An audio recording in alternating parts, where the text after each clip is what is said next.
तो middle east war ने तेल गैस संकट में इजाफा किया है और इससे दुनिया के तमाम देशों में एनर्जी क्राइसिस से हाल बेहाल हो गया है। लेकिन भारत पर अब सिर्फ खाड़ी देशों पर ऊर्जा के लिए भारत निर्भर नहीं है, बल्कि 41 देशों से खरीदारी कर रहा है।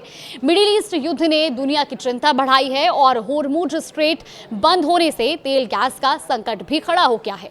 पाकिस्तान हो या बांग्लादेश या फिर अन्य किसी भी देश की बात करें जो इसके आयात पर निर्भर है, वो परेशान है।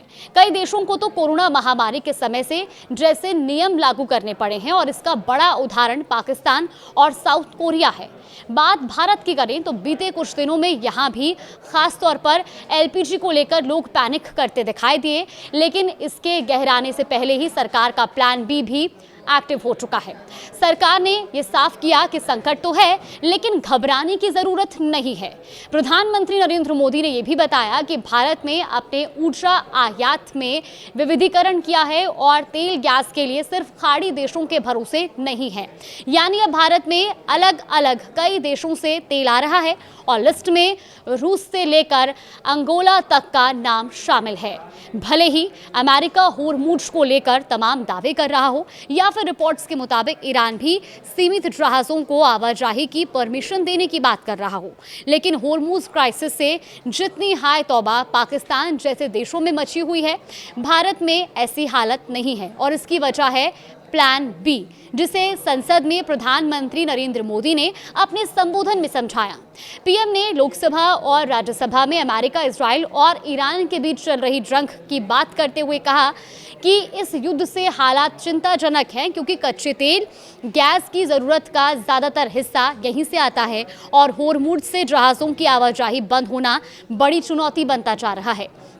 हालांकि पीएम मोदी के मुताबिक भारत ने लगातार अपने आयात को डाइवर्सिफाई किया है और पहले जहां देश में सिर्फ 27 देशों से एनर्जी आयात किया जाता था, वो अब बढ़ाकर 41 देशों तक पहुंच चुका है।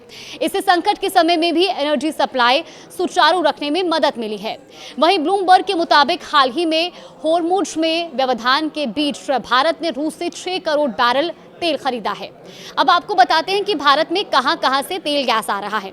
दरअसल भारत खाड़ी देशों से तो तेल गैस का आयात करता ही है और कुल इंपोर्ट का बड़ा हिस्सा यहीं से आता है, लेकिन भारत अन्य देशों से भी एनर्जी इंपोर्ट कर रहा है, जो ये संकेत देता है कि अब देश सिर्फ स्ट्रेट ऑफ होर्मुज यानी कि खाड़ी देशों पर निर्भर नहीं है।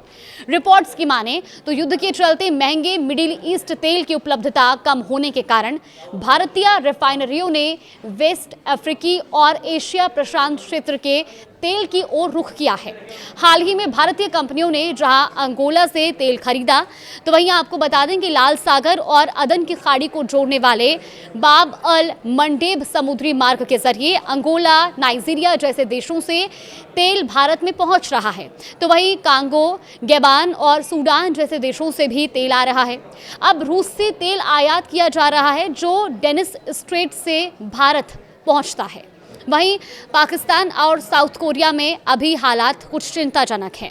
दरअसल भारत का आयात विविधीकरण वाला प्लान भी काफ़ी हद तक देश में राहत पहुंचा रहा है, जबकि पड़ोसी देश पाकिस्तान की बात करें तो शहबाज शरीफ सरकार ने तेल गैस संकट के चलते पेट्रोल डीजल की कीमतों में तगड़ा इजाफा किया है। स्कूल की पढ़ाई फिर से ऑनलाइन मोड में आ गई है।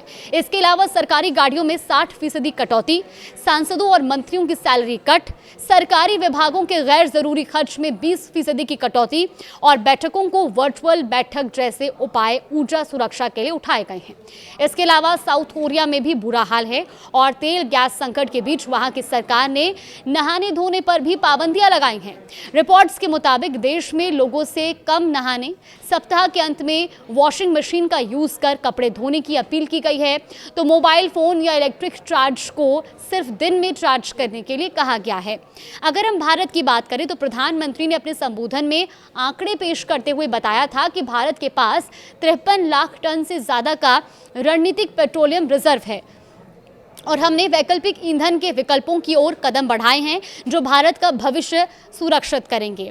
भारत ने कच्चा तेल, एलएनजी, एलपीजी के आयात को 27 से बढ़ाकर जहां 41 देशों तक फैलाया, तो वहीं स्ट्रैटेजिक पेट्रोलियम रिजर्व को 53 लाख टन से बढ़ाकर 65 लाख टन तक पहुंचाने का कदम भी बढ़ाया है। रिफाइनिंग क्षमता को बढ़ाया गया है और घरेलू गैस उत्पादन में बढ़ोतरी के साथ ही देश में लगातार पाइप वाली नेचुरल गैस यानी कि पीएनजी को भी बढ़ावा दिया जा रहा है। अब एलपीजी का आयात भी कई देशों से बढ़ा दिया गया है। दरअसल देश में घरेलू एलपीजी उत्पादन में बढ़ोतरी के साथ ही कई देशों से भारत में एलएनजी और एलपीजी की अतिरिक्त खेपें आई हैं। एलपीजी क्राइसिस के बीच बीते दिनों एक रिपोर्ट में सरकारी सूत्रों के हवाले से कहा गया था कि अल्जीरिया, ऑस्ट्रेलिया, कनाडा, नॉर्वे और अन्य देशों से एलएनजी और एलपीजी के अतिरिक्त भंडार वाले कार्गो आ रहे हैं।